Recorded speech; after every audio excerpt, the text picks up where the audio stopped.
Hello दोस्तों, हमारे YouTube channel में आप सभी का स्वागत है। इस वीडियो में हम गार्डन रिच से बिल्डर से रिलेटेड कुछ लेटेस्ट अपडेट्स को डिस्कस करने वाले हैं। अपडेट्स बेसिकली अपकमिंग ऑर्डर से रिलेटेड है, ठीक है।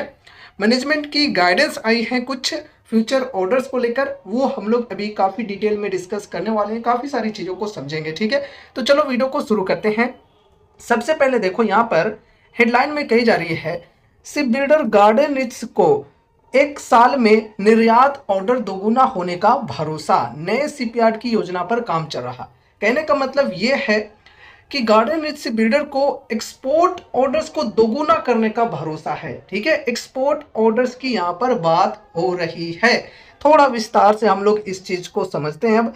तो देखो, यहाँ पर कही जा रही है, गार्डन रिच शिप बिल्डर को विश्वास है कि अगले एक वर्ष में उसकी ऑर्डर बुक में निर्यात घटक दोगुना होकर 10% हो जाएगा तथा वह आगामी वर्षों में एक ग्रीन फील्ड शिपयार्ड स्थापित करने की योजना पर भी विचार कर रही है। काफी अच्छी यहाँ पर अपडेट्स देखने को मिल रही है, मैनेजमेंट के द्वारा ये गाइडेंस देखने को मिल रही है कि जो एक्सपोर्ट ऑर्डर्स हैं वो नेक्स्ट ईयर 10% हो सकती है। हमारी इस प्रकार की एक्सपेक्टेशन है, जो कि देखा जाए तो अभी के मुकाबले में डबल से भी ज़्यादा है, ठीक है। साथ ही साथ यहाँ पर यह भी कही जा रही है, तथा वह आगामी वर्षों में एक ग्रीन फील्ड शिपयार्ड स्थापित करने की योजना पर भी विचार कर रही है, ठीक है। ग्रीन फील्ड शिपयार्ड की योजना यहाँ पर चल रही है कंपनी के अंदर। जीआरएसी के सेवानिवृत्त कमोडोर और सीएमडी पीआर हरी ने दिसंबर तिमाही के लिए आई कॉल यानी कि अर्निंग्स कॉल में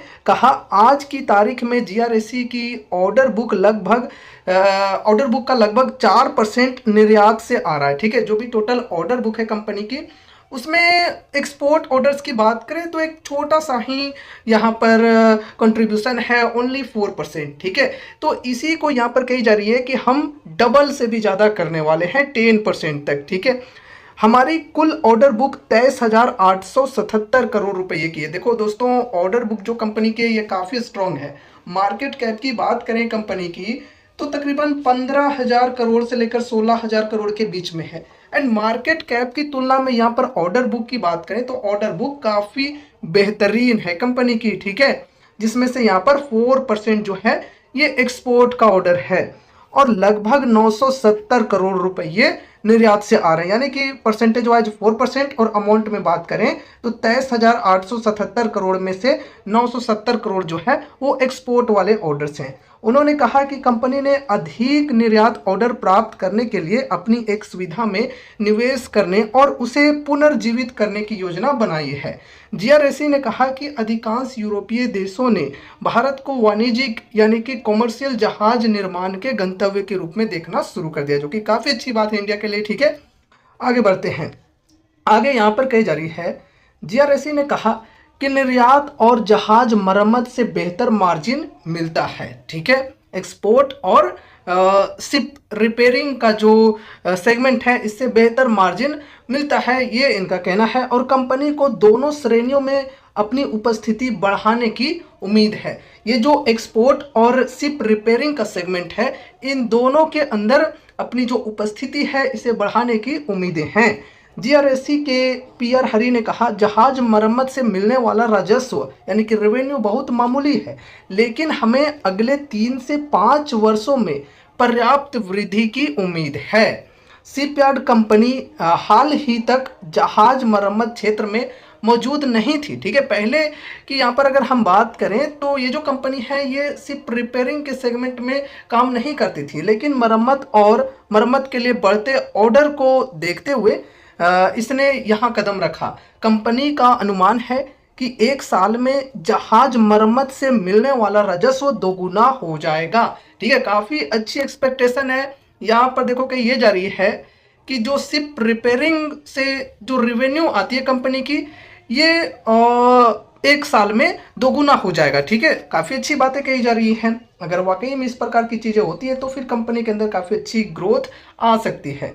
नौसेना से कुछ ऑर्डर आए हैं। तटरक्षक बल के पास कोई समर्पित मरम्मत संगठन नहीं है, इसलिए तटरक्षक बल के लिए 100% ऑर्डर हम में से किसी एक को मिलेंगे। हम कोचिन शिपयार्ड, एल&टी और कुछ निजी खिलाड़ी अध्यक्ष ने कहा। ठीक है, ठीक है। तो यहाँ पर देखो, इंडियन कोस्ट गार्ड की बात करें तो इनके द्वारा जो यहाँ पर रिपेयरिंग के लिए जो ऑर्डर्स हैं वो मिलेंगे इन्हीं कुछ कंपनीज को। ठीक है, like garden ship builders, Cochin shipyard, L&T और कुछ अदर जो प्राइवेट प्लेयर्स हैं उनकी बातें यहाँ पर हो रही है। ठीक है, तो 100% जो ऑर्डर्स हैं वो हम में से ही किसी एक को मिलेंगे, ये इनका कहना है बेसिकली। ठीक है, अब देखो ऐसा गारंटी नहीं है कि गार्डन शिप बिल्डर्स को ही मिल गया, जैसा कि यहाँ पर आप देख सकते हो कोचिन शिपयार्ड का भी नाम है, एल&टी भी यहाँ पर शिप बिल्डिंग के अंदर काम करती है, तो इनको भी मिल सकते हैं। तो ये चीजें हैं। यहाँ पे आगे कही जा रही है, निर्यात के मामले में कंपनी भविष्य के ऑर्डर प्रवाह को लेकर बहुत आशान्वित है। सेवानिवृत्त कमोडोर PR हरी ने कहा, रूढ़िवादी आधार पर हम 1 वर्ष के भीतर 2 गुना वृद्धि की उम्मीद कर रहे हैं। काफी अच्छी एक्सपेक्टेशन है और अगले 4 वर्षों में वर्तमान मूल्य से कम 4 गुना वृद्धि की उम्मीद कर रहे हैं। ठीक है, तो यहाँ पर देखो अगले 4 वर्षों की यहाँ पर बात हो रही है कि वर्तमान मूल्य से कम 4 गुना वृद्धि की उम्मीद कर रहे हैं। उन्होंने कहा कि निर्यात ऑर्डर यानी कि एक्सपोर्ट ऑर्डर बेहतर मार्जिन के साथ साथ वैश्विक मान्यता सुनिश्चित करते हैं। काफी अच्छी बात है। यहाँ पर देखो ये जो एक्सपोर्ट ऑर्डर्स होते हैं इससे ये जो कंपनी है इनको बेहतर मार्जिन्स मिलते हैं, लेकिन इसके साथ साथ ग्लोबली बेसिस पे अगर हम कंपनी के रिपुटेशन की बात करें तो काफ़ी बेहतरीन रिपुटेशन बनती है। ठीक है, एंड आगे बढ़ते हैं। GRSC के पास वर्तमान ऑर्डर 40 नौसैनिक प्लेटफॉर्मों में फैले हुए हैं और उनमें से 95% जहाज निर्माण खंड से यानी कि शिप बिल्डिंग सेगमेंट से है। 95% एक ऐसी श्रेणी जहां शिपयार्ड कंपनी ने इस वर्ष अपनी वार्षिक क्षमता को 24 जहाजों तक बढ़ा दिया है। ठीक है, तो कुछ ये अपडेट्स हैं, इस प्रकार की यहाँ पर गाइडेंस दी गई है मैनेजमेंट के द्वारा।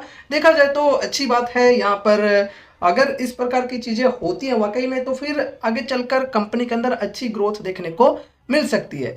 लेकिन इसका मतलब ये नहीं है कि आप इन चीज़ों को सिर्फ सुनकर समझकर डायरेक्ट जाकर स्टॉक में इन्वेस्ट कर दिए, बिल्कुल नहीं। आपको चीज़ों को समझना, स्टॉक की एनालिसिस करनी जरूरी है कि ये स्टॉक कैसा है, रिस्क यहाँ पर कैसा है, रिवॉर्ड्स के चांसेस यहाँ पर कैसे हैं, इन चीज़ों को समझना जरूरी है। ठीक है, जैसा कि हमने बोला कि देखो यार कंपनी जो है काफ़ी छोटी है, 15-16 हज़ार करोड़ की मार्केट कैप है, लेकिन मार्केट कैप की तुलना में हम ऑर्डर बुक की बात करें तो ऑर्डर बुक 23,000 करोड़ से भी ऊपर का है। काफ़ी अच्छी बात है और स्ट्रॉन्ग ऑर्डर बुक हमें गाइडेंस देती है फ्यूचर रेवेन्यू ग्रोथ की। ठीक है, ये जो 23,000 करोड़ की ऑर्डर्स हैं ये जैसे जैसे कंपनी एग्जीक्यूट करते जाती है वैसे वैसे ये जो ऑर्डर्स की वैल्यू है ये कंपनी के रेवेन्यू एंड प्रॉफिट्स में कन्वर्ट होते जाएंगे। ठीक है, तो अच्छी बात है। और फंडामेंटली एंड फाइनेंशियली भी बात करें तो अच्छी कंपनी है, लेकिन चूंकि स्मॉल कैप कंपनी है तो रिस्क तो डेफिनेटली काफ़ी हाई होता ही है, तो इस चीज़ को भी इग्नोर बिल्कुल भी नहीं करना है। यहाँ पर देखो फिलहाल मार्केट कैप है 15,249 करोड़ की। वैल्यूएशन की बात करें तो देखो स्टॉक पी 38.6 की है, इंडस्ट्री पी 41.7 की है। इंडस्ट्री पी के कंपैरिजन में थोड़ा सा कम है स्टॉक की पी, लेकिन यहाँ पर अगर हम मीडियन पी से कंपेयर करें तो देखो 5 ईयर्स की मीडियन पी है 17.4 की, तो मीडियन पी के कंपैरिजन में डबल से भी ज़्यादा है स्टॉक की पी। साथ ही साथ पीज रेशियो की बात करें तो ये भी थोड़ा ज़्यादा 1.52 की है। तो ओवरऑल वैल्यूएशन की बात करें तो वैल्यूएशन फिलहाल एक्सपेंसिव है, जबकि ये जो स्टॉक है ये अपने 52 वीक हाई के लेवल से काफ़ी ज़्यादा करेक्ट हो चुकी है। अभी के समय में अगर हम बात करें तो 50% से भी ज़्यादा की करेक्शन पर स्टॉक है। ठीक है, फिर भी वैल्यूएशन थोड़ी सी एक्सपेंसिव है यहाँ पे, तो इन चीज़ों को समझकर ही कोई डिसीजंस लेने चाहिए। साथ ही साथ पीयर्स के साथ एक बार जरूर से कंपेयर कर लेना चाहिए। पीयर्स में कौन कौन से कंपनीज हैं, लाइक कोचिन शिपयार्ड हो गया, मझगांव डॉक हो गया। ठीक है, तो आपको कोई भी स्टॉक के अंदर इन्वेस्टमेंट करने से पहले पीयर्स के साथ जरूर से कंपेयर कर लेना चाहिए कि इन सभी के अंदर कैसा डिफरेंस है, रिस्क में, रिवॉर्ड्स में, ग्रोथ में, सभी चीज़ों को समझना है। एंड ये चीज़ों को कंपेयर करने के बाद अगर आपको कोई स्टॉक ठीक लगता है तो फिर उसी के साथ चलना चाहिए। ठीक है, तो एनालिसिस होनी ज़रूरी है। अगर आपके फाइनेंशियल एडवाइजर्स हैं तो उनसे एक बार कंसल्ट करना जरूरी है कोई भी इन्वेस्टमेंट रिलेटेड डिसीजंस लेने से पहले। ठीक है, तो ये रही हमारी आज की वीडियो गार्डन से बिल्डर से रिलेटेड। उम्मीद है कि इस वीडियो के माध्यम से आपको कुछ यूजफुल इन्फॉर्मेशन मिले होंगे, तो वीडियो को लाइक करके चैनल को सब्सक्राइब कर देना। और हाँ दोस्तों, हमारा एक न्यू चैनल है मार्केट टाइडिंग्स के नाम से, उस चैनल की लिंक डिस्क्रिप्शन में मिल जाएगी, तो उस चैनल को भी सब्सक्राइब जरूर से कर लेना बैकअप के तौर पे, क्योंकि ये चैनल कभी भी डिलीट हो सकता है। ठीक है, अगर आप हमसे कनेक्टेड रहना चाहते हो तो उस चैनल को भी सब्सक्राइब करके रख लो। तो मिलते हैं अगले नए वीडियोज़ के साथ, तब तक के लिए बाय बाय।